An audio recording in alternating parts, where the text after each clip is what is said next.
أشرقت نفسي بنور من فؤادي.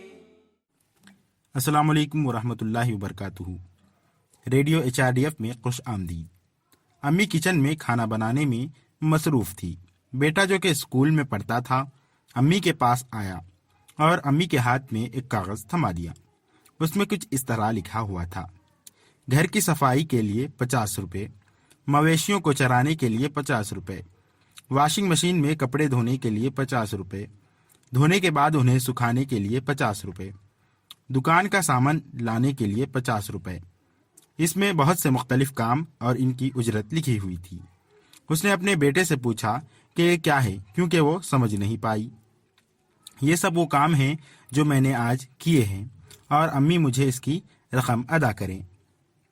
تب امی کو یاد آیا کہ جب اپنا بیٹا کوئی کام نہیں کرتا تھا تو اسے رقم کی لالچ دے کر کپڑے دھونے یا دوسرا کام لگاتے تھے.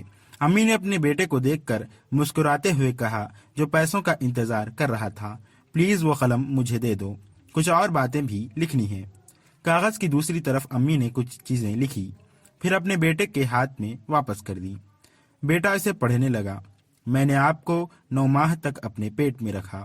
ہر رات میں تمہارے لیے نیندیں قربان کرتی تھی. جب آپ بیمار ہوتے یا اور کوئی تکلیف ہوتی تو میں دیکھ بھال کرتی. جب آپ روتے تھے تو میں آنسو پوچھتی اور آپ کی گالوں کو چوم کر آپ کو تسلی دیتی. ان تمام چیزوں کے لیے میں نے آپ سے کوئی معاوضہ نہیں لیا. آپ کے من پسندیدہ کھلونے اور کپڑے خریدے، اور آپ پیشاب یا پاخانہ کرتے تو میں بغیر کسی ہچکچاہٹ کے اپنے ہاتھوں سے ہی اسے دھویا کرتی. میں نے یہ سب مفت کیا. چنانچہ کاغذ کی پشت پر امی نے کچھ ایسی باتیں لکھی جو ہر ماں اپنے بچوں کے لیے کرتی ہے. اسے پڑھنے کے بعد امی نے اپنے بیٹے سے پوچھا، جو حیرت بھری آنکھوں سے دیکھ رہا تھا، میں نے آپ کو جو پیار دیا ہے وہ انمول ہے نا؟ غلطی کا احساس کرتے ہوئے بیٹے نے امی کہہ کر پکارا اور گلے لگ کر رونے لگا. اور ہم نے انسان کو اس کے والدین کے معاملے میں ہدایت کی ہے. اس کی ماں نے دکھ پر دکھ جھیل کر اس کو پیٹ میں رکھا. أشرقت نفسي بنور من فؤادي.